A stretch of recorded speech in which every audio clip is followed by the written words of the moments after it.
जिस तरह से लोगों या बिजनेस के नाम यूनिक, छोटे या मेमोरेबल होते, उस तरह से डोमेन के नाम भी यूनिक, छोटे और याद रह जाने वाले होने चाहिए। इससे आपका ना सिर्फ ब्रांड बनता है, बल्कि लोगों को याद रह जाने की वजह से वो ट्रैफिक भी बार बार आप इंक्रीज कर सकते हैं। इसमें सिर्फ नाम के ही नहीं, बल्कि कुछ टेक्निकल फैक्टर्स भी हैं जो डोमेन से जुड़े हुए हैं। और हम कोशिश ये करेंगे कि हम उन फैक्टर्स को अंडरस्टैंड करें कि वो डोमेन की हद तक, यानी कि जो आपकी डोमेन नेम है, उसकी हद तक वो कौन कौन से फैक्टर्स हैं जो गूगल अंडरस्टैंड करता है, गूगल उनको मैयर करता है, और वो कैसे आपको एसईओ में रैंकिंग दे सकते हैं। आपको याद होगा कि हम बेसिकली ये सब जो कर रहे हैं, ये गूगल के सारे फैक्टर्स ही हम डिस्कस कर रहे हैं, जिसकी बेस पे गूगल आपको जज करता है और इसकी बेस पे गूगल आपको पॉइंट्स देता है। और ये पॉइंट्स बेसिकली अल्टीमेटली आपके वो 200 प्लस फैक्टर्स में जाकर एक एग्रीगेट, यानी कि एक मुश्तरका, एक सेंटर मेन पॉइंट्स बनते हैं।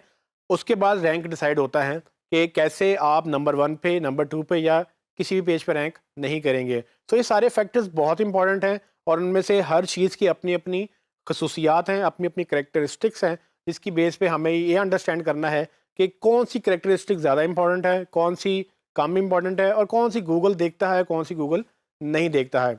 उनमें से एक डोमेन के लेवल तक भी है कि डोमेन में क्या नाम आ रहा है, उसमें एक्सटेंशन कौन सी है, वो डॉट कॉम है, डॉट ओ आर जी है, या डॉट नेट है। उसके बाद उसमें पहले www लिखा हुआ है या नहीं लिखा हुआ।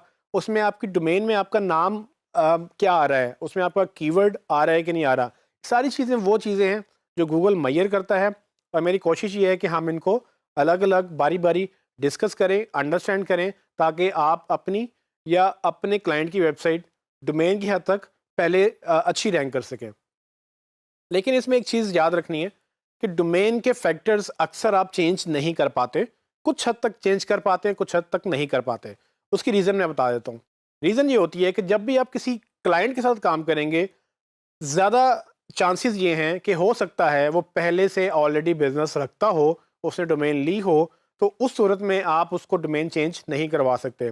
लेकिन किसी हद तक आप अगर क्लाइंट को कन्विंस कर सकें, तो मे बी आप उनका नाम भी चेंज करवा सकें, या अगर नाम नहीं, तो एटलीस्ट उनकी टॉप लेवल डोमेन यानी कि एक्सटेंशन ही चेंज करवा सकें। तो इसको हम मज़ीद डिस्कस कर लेते हैं।